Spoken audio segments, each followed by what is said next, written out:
আব্বুর মেহেদি দেওয়া শেষ। দেখেন তুমি কি সুন্দর করে আব্বুর হাতে তোমার নাম কোনা লেখলা। গাইস, ঈদ মানে আনন্দ, ঈদ মানে খুশি। আর এই ঈদের আনন্দকে দ্বিগুণ করতে আমরা হাত রাঙাই মেহেদি দিয়ে। আজকে তো রমজান মাসের শেষ রোজা আর চাঁদ রাত। এই চাঁদ রাতে আমরা সবাই মেহেদি দিই ঈদকে ভালোভাবে উদযাপন করার জন্য। আর এই জন্য আব্বু আমাদেরকে দুটো মেহেদি এনে দিয়েছে।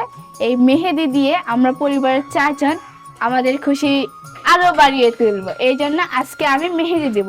তো গাইস, আপনাদেরকে দেখাই আমি কিভাবে আমার হাতে মেহেদি দিই। আর গাইস, মেহেদি দেওয়ার আগে সবাইকে জানাই পবিত্র ঈদ উল ফিতরের শুভেচ্ছা। ঈদ মোবারক।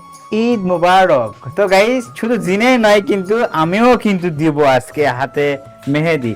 জিনিয়া দেবে, আমি দেব, জিনিয়ার আম্মু দেব, জিনিয়ার ভাইয়া, মানে সবাই মিলে দিব। এই জন্য আমি দুইটা মেহেদি নিয়ে আসছি, হাত রাঙাবো, ঈদের খুশিকে ভাগ করে। বন্ধুরা, দেখা যাক আমাদের হাতের ডিজাইনটাই কি রকম হয় আর মেহেদির রংটাই বা কি রকম হয় হাতে, সেটাই এখন দেখার পালা।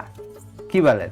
হ্যাঁ, আর এই বিষয়টা দেখার পালা আমারও, যে হাতের ডিজাইনে বা কিরকম আসে আর রংটাই বা কতটা গাঢ় হয়। আর হাতের রং যতটা গাঢ় হবে ঈদের খুশি ততটা বেড়ে যাবে। গাইস, আমার মেহেদির ফাইনাল লুক আপনাদেরকে দেখাচ্ছি। দেখেন, আমি দুই হাতেতেই দিয়েছি। আপনারা দেখেই বলেন যে ডিজাইনটা কত ভালো হয়েছে। আর কালার এটা তো ধোয়ার পরে দেখা যাবে, আর এখনই দিয়ে আসলাম, এখনো শুকায় নাই। শুকানোর পর যখন ধোবো তখন দেখবেন এটার কালার কি রকম আসলো। গাইস, যেহেতু আমার আর আমার ভাইয়ার মেহেদি দেওয়া শেষ, আর এখন হচ্ছে আব্বুর পালা। তারপর হয়তো আম্মু দেবে রাতে, আর এখন আব্বুকে দিয়ে দিচ্ছে। তো গাইস, ঈদের আনন্দ ভাগ করে নেওয়ার জন্য পরিবারের সাথে এই তো প্রথমে জিনিয়া দিয়েছে মেহেদি, এখন আমি দিচ্ছি। তো জিনের আম্মু আমার হাতে মেহেদি দিয়ে দিচ্ছি, দেখি কি রকম পারে আর কেমন ডিজাইনটা তুলে দেয়, এটাই দেখার বিষয়। তো ঈদ মোবারক সবার জন্য ঈদটা আনন্দে কাটে, ভালো কাটে, এই প্রত্যাশা করি। তো দেখা যাক আজকে কি রকম ডিজাইন করে দেয় জিনের আম্মু। আর আম্মু কিন্তু আগে থেকেই মেহেদি দিতে পারে। আম্মুর হাতের মেহেদি দেওয়া অনেক দিন আগে দিছে, এখন তেমন একটা মনে নাই, দেখি কি রকম হয় গাইস। হ্যাঁ, আম্মু প্রায় অনেক বছর পর মেহেদি দিয়ে দিচ্ছে। তাও এবার ঈদের প্রথমবার আব্বুর হাতেই আম্মুর হাতে মেহেদি বললো। কি ডিজাইন ম্যান দিয়ে দেয়, খেলে কোন মশার কয়েলের মতো গোল করতেছে। মশার কয়েল কেবল তো ডিজাইনের শুরু, ভিতটা ভালো হলে পরেরও ভালো হবে।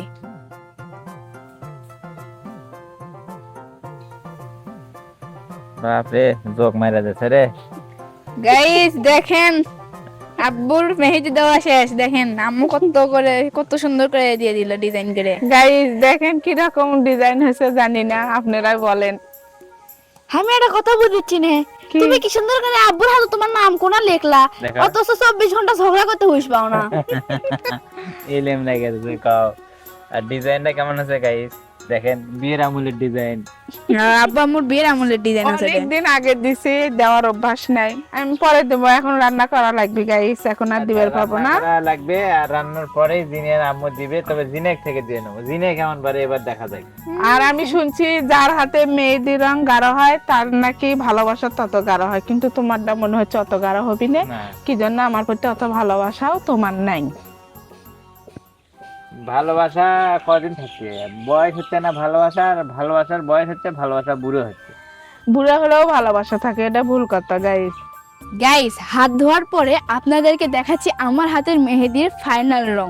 এই দেখেন কি রকম রং হয়েছে, আর ডিজাইনটা কত ভালো হয়েছে, এটা অবশ্যই আপনারা বলবেন। আর গাইস, আমার হাতের রংটা এই যে দেখেন, একদম কেমন ডিজাইন হয়েছে।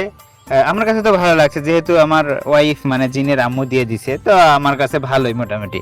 আর মেহেদি দেওয়ার পরে মানে শরীরে যদি কোথাও চুলকায়, তো সেটা চুলকানো যায় না, কি যে একটা বিরক্তিকর ব্যাপার।